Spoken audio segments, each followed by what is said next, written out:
Attention, good morning, good evening. दोस्तों, प्यारे बच्चों,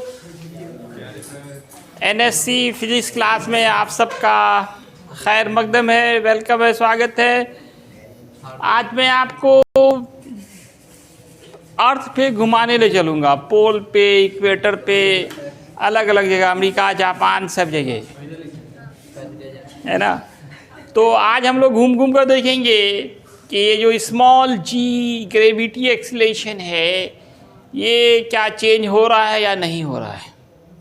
अर्थ सरफेस के अलग अलग जगह जाकर हम देखेंगे कि स्मॉल जी का वैल्यू, ग्रेविटी एक्सीलरेशन का मान बदलता है या नहीं बदलता है।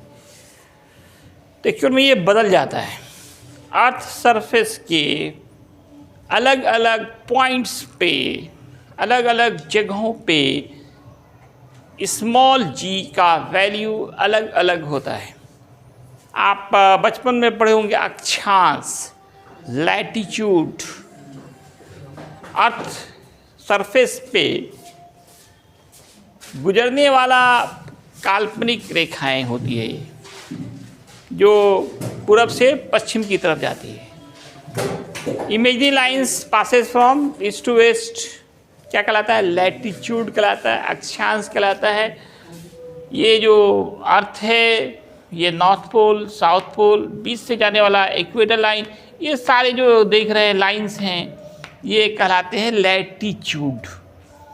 अगर आप अर्थ पे अलग अलग पॉइंट्स पे होते हैं, यहाँ यहाँ यहाँ यहाँ कहीं भी हो सकता है, हर जगह अलग अलग देश बसा हुआ है, तो हर जगह पे इक्वेटर लाइन के साथ जो है एंगल बनता है।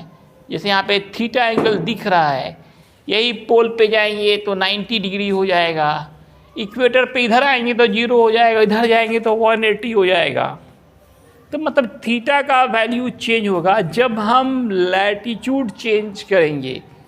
अक्षांश में परिवर्तन से थीटा चेंज होगा और फिर जी का मान भी बदलेगा। तो आज का हमारा टॉपिक यही है दोस्तों, variation in the value of small g due to change in latitude. तो चूँकि अर्थ के बारे में हम सब जानते हैं, अपने एक्सिस पे घूमती है, 24 घंटे में एक पूरा चक्कर लगाती है, जिससे दिन और रात होता है। जब अर्थ घूम रही है तो अर्थ पर की हर वस्तु घूम रही है। अर्थ एस्फीयर है, लेकिन उसका की कोई भी एक ऑब्जेक्ट की बात की जाए, जैसे यहाँ एक ऑब्जेक्ट है, तो ये इस आर रेडियस वाले सर्कुलर पाथ पे घूमेगी। जो जितना बीच के सेंटर की तरफ जाएगा उसका रेडियस बड़ा होगा, यहाँ वाला ये बड़ा रेडियस पे घूमेगा। जितना पोल की तरफ जाएंगे रेडियस छोटा होता चला जाएगा, रेडियस छोटा होता चला जाएगा। तो जब हमारा लैटिट्यूड चेंज करेगा तो थीटा चेंज करेगा, जिससे जी का वैल्यू भी चेंज करेगा। तो दोस्तों, हम यहाँ पे ये दिखा रहे हैं कि एम मास का ऑब्जेक्ट आर रेडियस वाले सर्कुलर पाथ पे रोटेट कर रही है। तो इस पे आप जानते हो, जब कोई ऑब्जेक्ट सर्कुलर पाथ में घूमती है, तो एक पूरा चैप्टर था हमारा सर्कुलर मोशन, वहाँ मैंने दिखाया था एक फोर्स सेंटर से बाहर की तरफ लगता है, जिसका नाम सेंट्रीफ्यूगल फोर्स था, जिसका फॉर्मूला mv²/r, उसको सॉल्व करके m⍵²r होता है। तो सेंट्रीफ्यूगल फोर्स सेंटर से बाहर की तरफ लग रहा है, ये थीटा, ये भी थीटा, ये भी थीटा।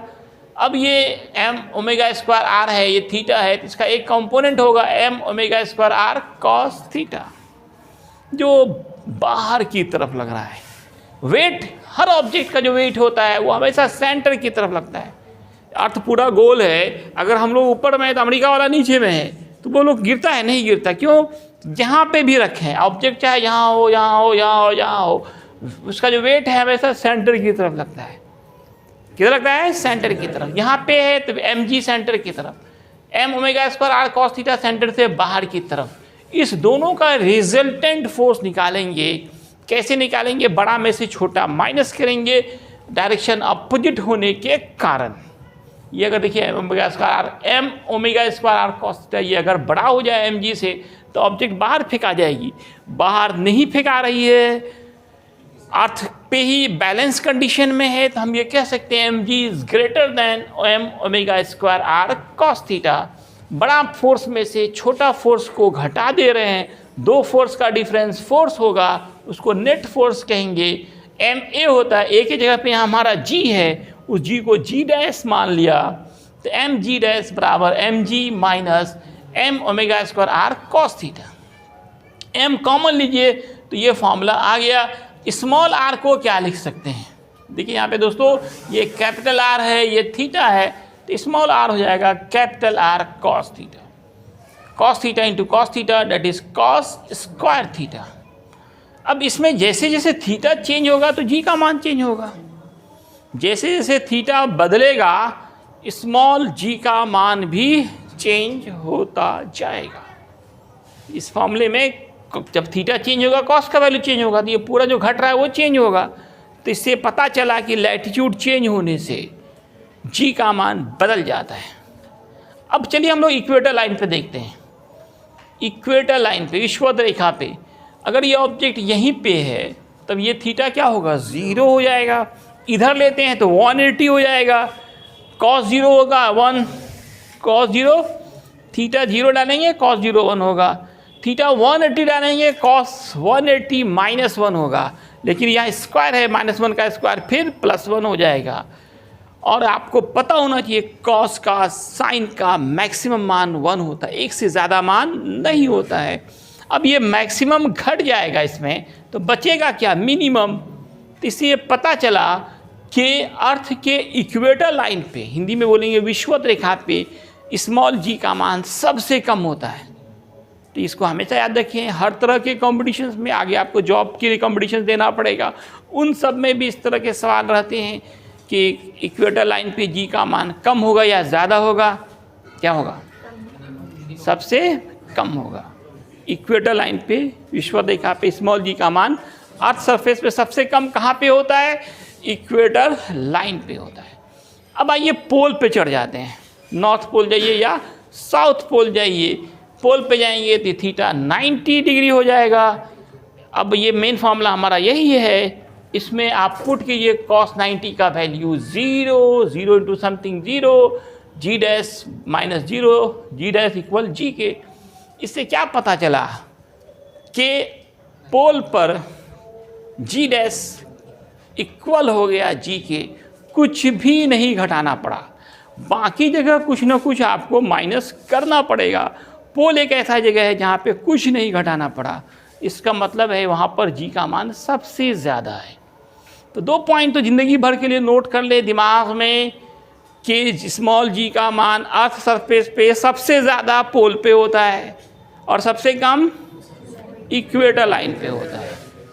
सबसे ज़्यादा कहाँ पे होता है और सबसे कम, और कल बताए थे कि सेंटर पे 0 हो जाता है, ऊपर जाते तो घटता है, 3200 किलोमीटर पे लगभग जाकर 0 हो जाता है। ये 4-5 पॉइंट्स हैं जो हमेशा ज़िंदगी भर आपको काम आएंगे। अब मैं आपको नए टॉपिक पे लेके चलता हूँ, नाम है ग्रेविटेशनल इंटेंसिटी। इस तरह का 2 टॉपिक्स हम लोग 12th में पढ़ेंगे, इलेक्ट्रिकल इंटेंसिटी और मैग्नेटिक इंटेंसिटी। यहाँ समझ लिए तो वही बातें फिर 12th में होगा, थोड़ा सा चेंजिंग होता है। इसको, इस चैप्टर को मैंने शुरू में ही कहा था 3 in 1, एक टिकट में 3 खेल। एक जगह अच्छे समझ लीजिए तो 2 जगह आप अपने से कर सकते हैं, लेकिन इसके लिए क्या होना चाहिए, थोड़ा दिमाग होना चाहिए, कॉन्शियस होना चाहिए, दिमाग लगाना चाहिए। जिसमें आप दिमाग लगाते हैं उसमें आप अच्छा हो जाते हैं, तो पढ़ाई में दिमाग लगाइए, है ना। तो यहाँ पे क्या पढ़ रहे हैं, ग्रेविटेशनल इंटेंसिटी। इसका डिफिनीशन होता है कि किसी ग्रेविटेशनल फील्ड के किसी पॉइंट पे यूनिट मास ऑब्जेक्ट हो, यूनिट मास बोला तो 1 kg का ऑब्जेक्ट हो, इस पर ये ऑब्जेक्ट जितना फोर्स लगाता है that is called gravitational intensity. Definition है, the gravitational force on unit mass object lie at any point of any gravitational field is called gravitational intensity। किसी ऑब्जेक्ट के ग्रेविटेशनल फील्ड के किसी, ये पॉइंट कहीं भी हो सकता है, यहाँ कहीं भी। यहाँ पे क्या रख दिए, 1 kg का object, unit mass. SI system में 1 kg, सीजीएस में 1 ग्राम, एपीएस में 1 पाउंड। तो वन नहीं बोल के हम लोग सीधे क्या बोलते हैं, यूनिट मास ऑब्जेक्ट। अभी सब याद कर सकते हैं, यूनिट मास ऑब्जेक्ट पे लगने वाला फोर्स ही ग्रेविटेशनल इंटेंसिटी कहलाता है। आप इसी तरह से इलेक्ट्रिकल इंटेंसिटी जो होगा वो इलेक्ट्रिकल फोर्स ऑन +1 चार्ज हो जाएगा। मैग्नेटिक इंटेंसिटी होगा magnetic force on unit north pole हो जाता है।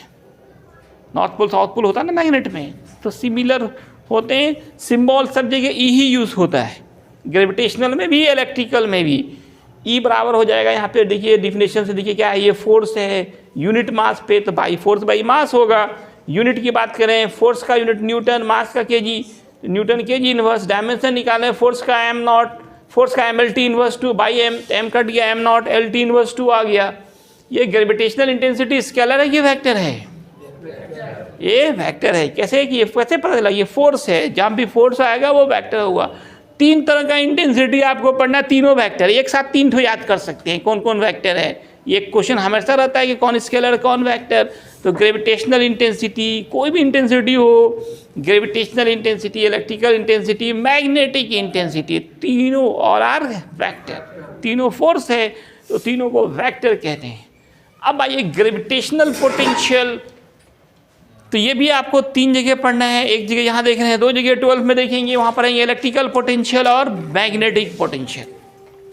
तो इस कोई भी पोटेंशियल हो दोस्तों, ये वर्क होता है, वर्क डन। डिफिनेशन में देखिए क्या लिखा, work done, the work done to carry to bring unit mass object from infinity to a point of any gravitational field is called GP। इसको हिंदी में समझिए कि 1 kg का कोई ऑब्जेक्ट हो, 1 kg ही नहीं 1 ग्राम भी हो सकता है। SI सिस्टम में 1 kg की बात होती है, उसको लाना हो, 1 kg ऑब्जेक्ट को लाना है। कहाँ से लाना है, बहुत दूर से लाना है, बहुत दूर से, इन्फिनिटी से लाना है, बहुत दूर में ही ना अनंत होगा, वहाँ से लाना है। किसको लाना है, 1 kg का कोई ऑब्जेक्ट हो 1 kg का। कहाँ पे लाना है, किसी ग्रेविटेशनल फील्ड के किसी पॉइंट पर। मान लो एक M ऑब्जेक्ट है, इसका ये ग्रेविटेशनल फील्ड का एक पॉइंट P है, यहीं पे लाना है यूनिट मास ऑब्जेक्ट को। कहाँ से लाना है, इन्फिनिटी से लाना है। इस लाने में कितना काम करेंगे वो इस पॉइंट का GP कराएगा। GP बोला तो ग्रेविटेशनल पोटेंशियल। इस तरह से आप 10th में भी पढ़े होंगे इलेक्ट्रिकल पोटेंशियल, 10th क्लास में था ना इलेक्ट्रिकल पोटेंशियल, जो 10th में वो फिर 12th में होगा। क्या था, the work done to carry unit positive charge from, बाकी सब सेम था, बाकी सब सेम। फिर मैग्नेट में पढ़ेंगे हम लोग, मैग्नेट में क्या होगा, the work done to carry unit north pole from infinity, बाकी सब फिर वही सेम होगा, इन्फिनिटी टू ए पॉइंट। तो GP का फॉर्मूला क्या होगा दोस्तों, फॉर्मूला कहाँ से निकालेंगे, डिफिनीशन से निकालेंगे। वर्क डन बाई मास है, work done by, work done unit mass के लिए तो work done by mass, unit क्या होगा, वर्क डन का जूल, मास का kg, जूल पर kg, joule kg inverse. Dimension निकालिए, वर्क का ML क्या होता है, ML² T inverse 2 by M, M cancel तो M not L² T inverse 2। ये स्केलर है कि वेक्टर है, क्या यहाँ खाली जगह छोड़ा गया है आप लोगों के लिए, वर्क स्केलर, मास स्केलर, तो potential scalar, all fundamental quantities scalar, mass भी उसी में से आता है। कोई भी पोटेंशियल हो, GP gravitational potential, EP electrical potential, MP magnetic potential, all potential are scalar. और यहाँ पे जो इंटेंसिटी पड़ा, ऑल इंटेंसिटी आर वेक्टर। सारे पोटेंशियल स्केलर होते हैं, सारे इंटेंसिटी वेक्टर होते हैं। अब इसका एक फॉर्मूला हम लोगों को ड्राइव, एक दूसरा फॉर्मूला करना है।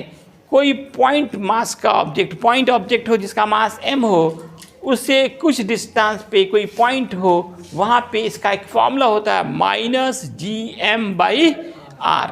इस फॉर्मूले को मैं थोड़ा साफ सुथरा में करके दिखाना चाहूँगा। थोड़ा ये ना कपड़ा ला दो, तो फ्रेश में दिखा देता हूँ, देखें।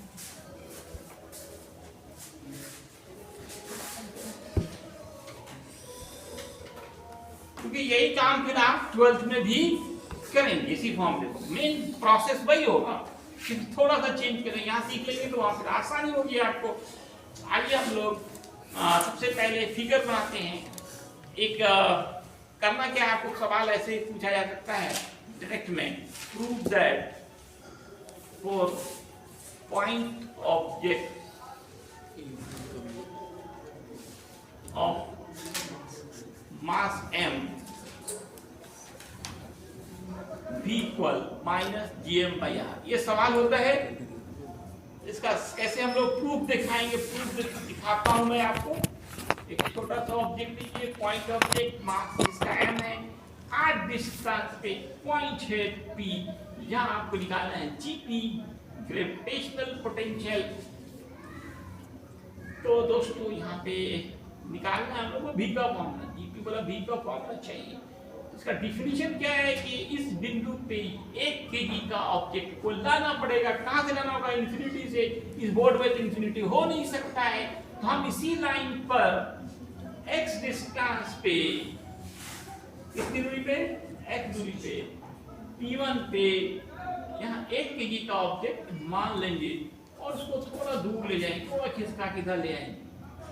ये डिस्प्लेसमेंट मानेंगे dx, फोर्स इधर लग रहा है F, डिस्प्लेसमेंट, देखिए दोनों में अट्रैक्शन हो रहा है ना। मास के कारण क्या होता है? Attraction. Gravitational force is attractive force, ये इसको अट्रैक्ट कर रहा है और इधर ला ही रहे हैं।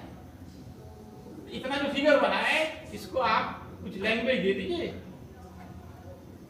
मानिए लेट, माना कि एक पॉइंट है P जो लाई कर रहा है, लाइन इज रहना कितना डिस्टेंस पे? At a distance of small r from m mass object and 1 kg object lie at x distance। जो डिस्प्लेस किया जा रहा है, इसको खिसकाया जा रहा है, डिस्प्लेस अप टू dx। तो दोस्तों हम लोगों को यहाँ क्या निकालना पड़ेगा? क्या है ये पोटेंशियल? क्या है? वर्क है, वर्क। तो वर्क डन निकालना होगा। क्या निकालना होगा? Work done. इंफिनिटी से लाने में वर्क डन निकालना पड़ेगा। इंफिनिटी से तो बोर्ड में दिखा नहीं सकते हैं, तो दिमाग लगाएंगे हम लोग कि पहले छोटे डिस्प्लेसमेंट dx के लिए कितना वर्क डन हुआ वो निकाल लेंगे और फिर उसको इंटीग्रेट कर देंगे, तो पूरे के लिए निकल जाएगा। इंटीग्रेशन हमारे पास तो हथियार है। जब किसी को छोटा भी जानकारी हो जाए, पूरा निकालना हो तो क्या करते हैं? इंटीग्रेशन कर देते हैं। देन वर्क डन कितना होगा? और देखो तो और मार्कर है क्या वहां पे? देन वर्क डन, पोटेंशियल जब भी निकालना हो वर्क डन निकालेंगे। और dx डिस्प्लेस पहले कितना खिसका रहे हैं आप? dx से। इसके लिए वर्क डन है, स्मॉल डिस्प्लेसमेंट के लिए तो dw बनेगी, f इंटू dx लिखिए, f इंटू dx। पहले फॉर्मूला लिख देता हूं। fs cos थीटा पढ़ा हम लोग, fs cos थीटा। f का फॉर्मूला क्या पढ़ा? g m1 m2 by r square. Figure में देखिए यहां से यहां तक का दूरी कितना है? x। r है कि x है? x। x स्क्वायर दूरी कितना खिसका रहे हैं? कहां? जितना dx। थीटा कितना दिख रहा है आपको? देखते हैं सेम डायरेक्शन, इधर सेम डायरेक्शन में थीटा कितना बनता है? 0 डिग्री ना जी। कितनी बार दिखा है पेन को ऐसे घुमा घुमा करके, ये सेम डायरेक्शन में एंगल कितना बनता है? 0। भूल गए ये वाला एक्सपेरिमेंट? ये थीटा बन रहा है, दोनों सेम में आए, दोनों मिलेगा तो कोण घटते घटते क्या हो गया? 0 हो गया। तो सेम डायरेक्शन में एंगल कितना हुआ? 0। अपोजिट में ना 180 बनता है। तो फिर आप लोग भूल के भी 180 कुछ लोग बोल रहे थे। m1 देखा जा सकता है, m है, m2 1 है, बीच का डिस्टेंस x स्क्वायर, dx इधर क्या? cos 0, तो dw हो गया gm x स्क्वायर dx। अब हम लोग टोटल वर्क डन की बात करेंगे। Total work done to displaced कहां से? फ्रॉम, देखिए डिफिनेशन की कहां से लाना है? इंफिनिटी से लाना है। Infinity two point P, infinity से लाना है। इसके लिए वर्क डन क्या हथियार हमारे पास? इंटीग्रेशन का। कहाँ पे लाना है? पी पॉइंट पे। इन्फिनिटी से लाना है कहाँ था? इस पी पॉइंट पे। पी पॉइंट का डिस्टेंस क्या आ रहा है? इसमें हम इसको इंटीग्रेशन करेंगे, इंटीग्रेशन का साइन डालेंगे। तो ला कहाँ से रहे? इन्फिनिटी से। लोअर लिमिट इन्फिनिटी देंगे। कहाँ तक लाना है? पी तक। तो पी पॉइंट का डिस्टेंस देखिए कितना है? आ रहा है। यहाँ डी डब्ल्यू है, तो शुरू में आप लाए नहीं है, अभी काम वसूल नहीं किया तो 0, और टोटल वर्क डन को W मान लेंगे। अब इसका इंटीग्रेशन तो आता है आपको, बताइए कितना होगा इंटीग्रेशन?